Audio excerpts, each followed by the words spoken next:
5:30 in the morning, Maine, snowing hard.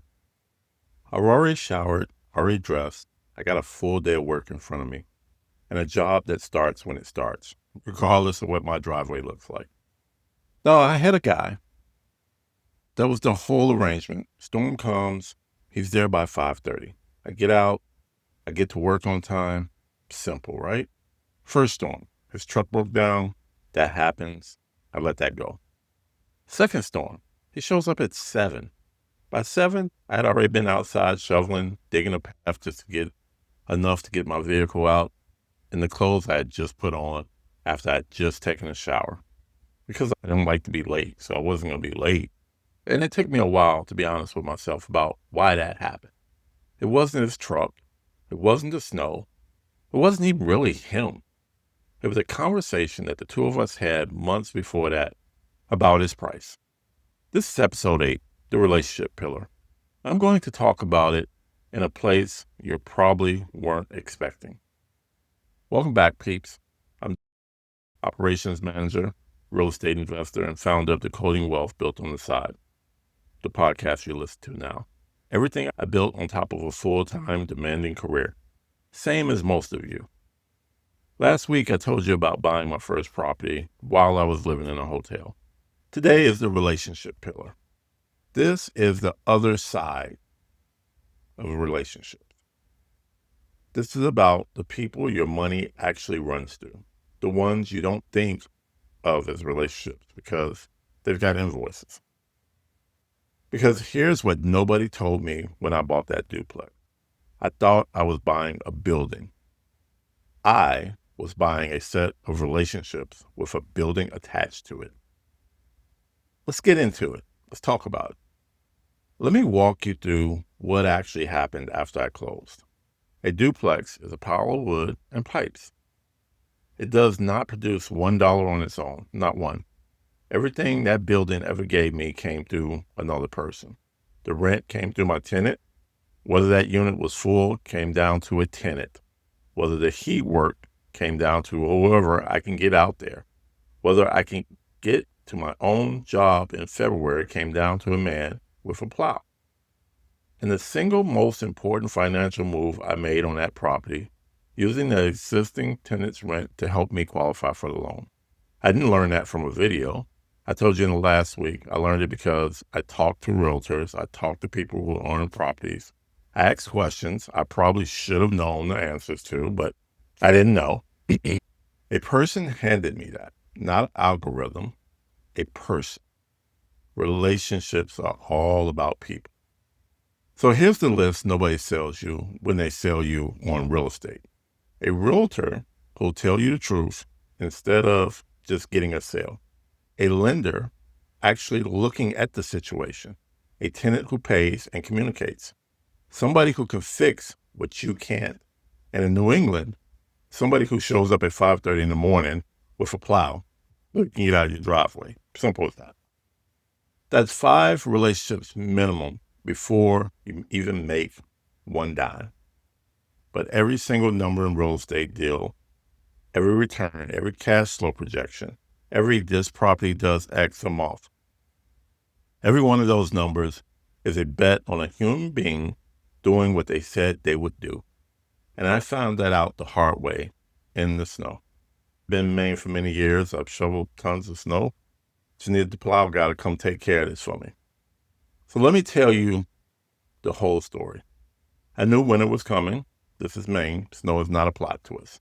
So I did what you're supposed to do. I got out ahead of it, and I found somebody to handle the driveways. And I was clear about what I needed. 5:30 in the morning on the storm days, not 8, not something that morning, 5:30. Because I had a job, and my job starts when it starts, regardless of what the weather is. I got to get to work. He agreed to it. First storm came. His truck broke down. Now listen, that's real. Equipment breaks. I spent my whole career around trucks. I know better than anybody that trucks break. I didn't hold that against him for 1 second. Things happen. Second storm. He didn't show up until 7 o'clock. And by 7 o'clock, I was already done. I had gotten up, showered, gotten dressed for work, looked out the window, saw nothing. Went out there with a shovel, dug a path, just wide enough so I can get my car out and get it down to the driveway so I can get to work. I'm in my work clothes after I'd already gotten clean. So I wasn't very happy, just to be honest with you. Because I wasn't going to risk being late. I didn't like being late, like I just said. So then I just went out, bought me a the next day, and I went out there myself, storm after storm, and I got it done. Just simple as that. I need to get it done. And it was not pretty. Ice all over the place, just enough to get cars out. Now, here's the part I actually want you to sit with, because it took me a long time to say it out loud. When I hired that man, I haggled him on the price. I got him down. I felt good about it. I thought, I'm handling my business. I got a deal. And then I was surprised when I got exactly what I paid for. You're always going to get what you pay for. That's just what it is. I want to be careful here, because I'm not standing here calling that man unreliable. I don't know what his winter looked like. I don't know how many driveways he had or what he was juggling at 5:30 in the morning. What I know is what I did. I negotiated him down, and in doing that, I told him something without ever saying it. This job is worth a little less than you thought it was. And when the storm came and he had to choose whose driveways he was getting to first, I already told him where I ranked. You get what you pay for. That's the lesson. I learned it standing in the snow, freezing cold, shoveling. At that time, I recruited drivers for a living. That was my job, getting people to come work for us. And I knew exactly what made them stay. It was never just a number. It was whether a man felt like what he did was worth something. I squeezed him on this quote to save myself a few dollars, and then acted surprised in February when he showed up whenever he wanted to show up. Knowing something is not the same as applying it. I said that last week about information and execution. Turns out it's just as true about people as it is about money. Now, let me tell you the other side, because I don't want you to leave with the wrong impression about this business. That's the only relationship that's really failed me. The tenant that came with the property, he was on his way out. So the first real decision I had to make as an owner was picking somebody to live in my building. And I've never done that before in my life. So I did the unglamorous version. I looked at credit, I checked references. And then, if I'm being honest with you, I went with my gut. That's it. That's the whole science of it. Credit references and read. And in the years since, I've had mostly good tenants. Not perfect, sometimes slow to pay, but they're good people. Let me talk to you about the slow to pay thing, because I think a lot of you are going to run into it, and the internet's going to tell you to be hard on every case about it. My approach is grace, within reason. Somebody who tells me what's going on, somebody who's been solid, somebody who communicates, I can work with that. Life happens. I've had life happen to me. I bought this building while I was living in a hotel. I'm not the guy to pretend everybody's month goes according to plan. Grace is not the same as letting something drift until it's a habit. And now you're the problem. But if I've got a good person who's late and honest, I'd rather keep that person than go find a stranger with a clean application.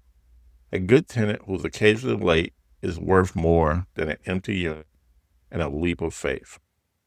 A dishwasher broke in the tenant's apartment inside the first month. I fixed that myself. I had to replace a toilet on my side. Did that myself too. The humidifier in the basement. The built-in one. The one that kept mold out of my building. That one I couldn't do. Had to get somebody to come in there and do that. And trust me, it cost me. It cost quite a bit to get that done. That's the honest breakdown of years of owning property. I did what I could with my own hands. I paid real money for the things I couldn't do. I got mostly good people, and I gave them some room. And the only thing that actually broke down on me, the only one, was the one where I decided the person's price was too high. So let me pull this all together, because there are three things in here, and I want you to have all three. One, the price you negotiate is a message. When you push somebody down on what they charge, you're not just saving money, you're telling them where they sit with you. And people respond to that, not out of spite, out of math. They've got limited hours and a list of customers, and you just told them which end of that list that you want to be on. I'm not telling you to overpay. I'm telling you to stop treating "I got them down" as a win before you've even seen the man perform in a storm. Number 2, the fallback is always on you. When the relationship failed, the snow did not stop falling. The driveway still had to be cleared. My job still started at the same time. So I bought a snowblower and I did it myself, badly and in the dark. Every relationship you're depending on has you standing behind it, whether you planned that or not. So before you hand a critical piece of your operation to somebody else, ask yourself the honest question. If this person disappears, what happens?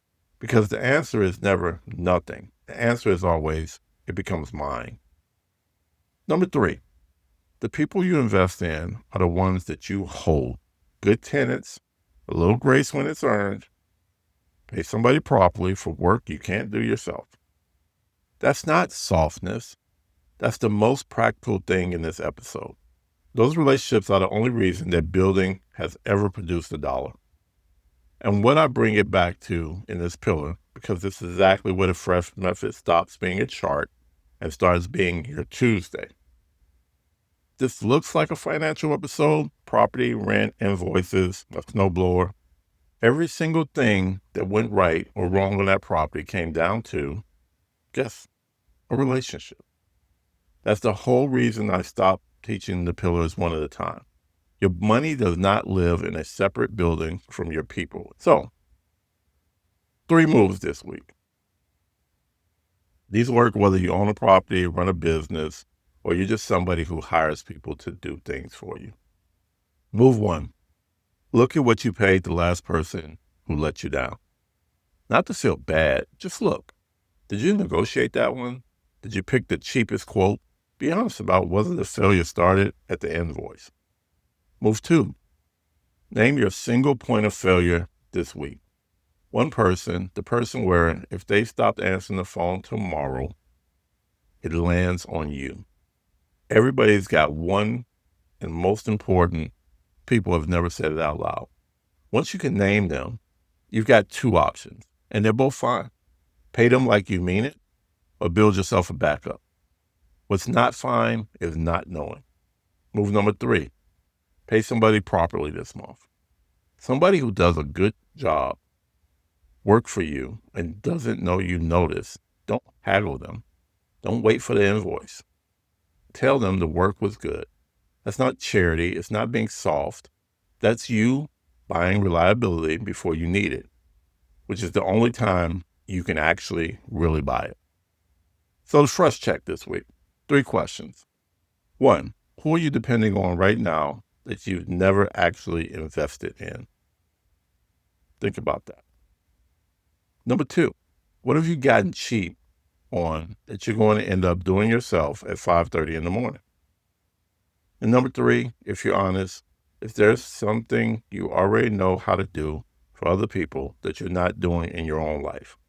So the challenge, before Friday, 1 message to 1 person you rely on. No ask attachment, no problem to solve, nothing you need them for. Just tell them the work is good and you notice. That's it. That's the whole challenge. Every reliable person in your life was reliable for somebody else first. Somebody made them want to be. Here's how you can take this even further. If this episode made you think about somebody, a vendor, a tenant, a coworker, a person you've been squeezing without meaning to, Ray's in my Decoding Wealth app. Ray is the relationship coach. She's an AI coach, and she'll actually work the situation with you instead of handing you a quote about kindness. Bring her a real one. And if you don't know which pillar is costing you the most right now, get the 5-pillar ebook. Get the Decoding Wealth ebook. 5 minutes, free. The ebook comes. It's at decodingwealth.net/5pillars. If this one landed, send it to somebody who's about to buy their first property. They're being sold a building right now, and nobody's telling them about the list. This is Decoding Wealth Built on the Side.